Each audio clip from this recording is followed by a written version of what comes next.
Humans did their best to erase the red wolf from the landscape. Jeff Aiken is doing what he can to welcome them back. So this has been thinned and burned, and the burning should release the seeds, and the sunlight will grow the types of grass and plants that'll bring in small mammals and game animals that would be ultimately prey for a pack of wolves.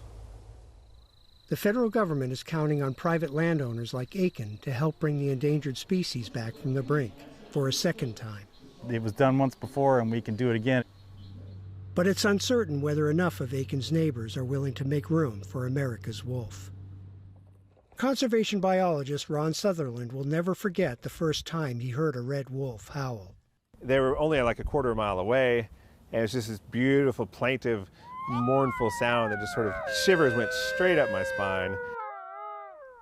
The only wolf species unique to the United States, Canis rufus once roamed from central Texas to as far north as Long Island, New York. Today, there are just 2 wild populations on a pair of federal wildlife refuges in eastern North Carolina. We can't see them, but based on the radio telemetry, there's 6 red wolves hunkered down in there. So that's almost half of the population right now in this one spot, which is, both interesting to think about, but also kind of sad to think about that there's so few out there. They've been here before. When the Endangered Species Act became law in 1973, red wolves were clinging to a tiny sliver of the Gulf Coast. It was decided in the late 70s that they needed to pull the last remaining red wolves from the wild to start a captive breeding program. Reintroduced in 1987, the North Carolina population grew from 4 initial breeding pairs to about 120 animals by 2012, making the red wolf a conservation success story. It was the first time that a large carnivore had been returned to the wild after being driven extinct anywhere in the world. But roadkills, shootings, and some would say mismanagement all but erased 3 decades of progress. By the fall of 2020, the known wild population was just 7. Thanks to a network of captive breeding facilities, like this one in Rhode Island, there is little danger of the species becoming extinct. But the goal is a healthy, resilient wild population.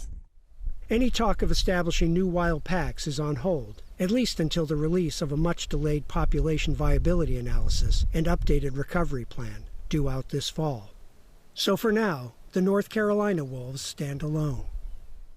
Even with recent litters and releases of captive-bred wolves, the known wild population is just 13, though there could be as many as 25 wolves out there.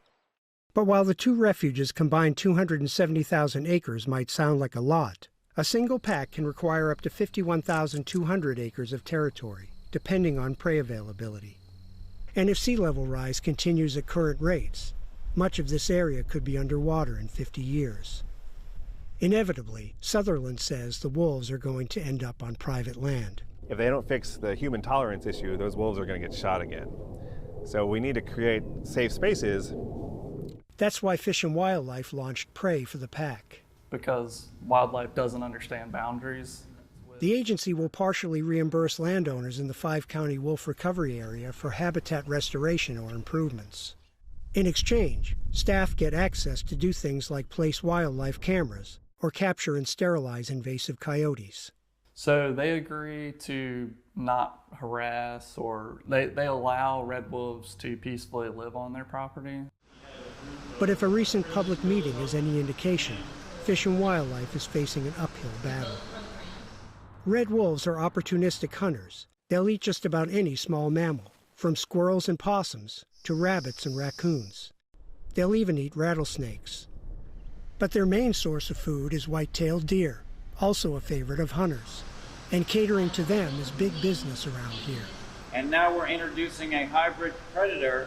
You can pick any other place in the southeast. It is not going to be able to be done on public land alone. If you do not get landowner cooperation in a 5-county area, will you stop the program? It is a legitimate question. I just can't be the one that can answer it for you. Well, we all know what the answer is. Yeah. You just can't say it out loud. 3 years in, Prey for the Pack has managed to sign up just 4 landowners with a combined 915 acres. Aiken is one of them. He knows most of his neighbors aren't thrilled that he's cooperating with the federal government. I had somebody say they would actually shoot a wolf in the gut so it would crawl off their property and die so they wouldn't get in trouble, which that sickened me, really. A $15,000 reward has been offered for information about a recent shooting that matches just that scenario. Compared to the surrounding farms, Aiken knows his 80 acres are just a drop in the bucket. But as a hunter and conservationist, he feels obligated to do something. It's not nature that's taking the red wolf out. It's us. So we are the ones who help them get back. Nature really just needs a chance. Alan Breed, Associated Press, Alligator River National Wildlife Refuge.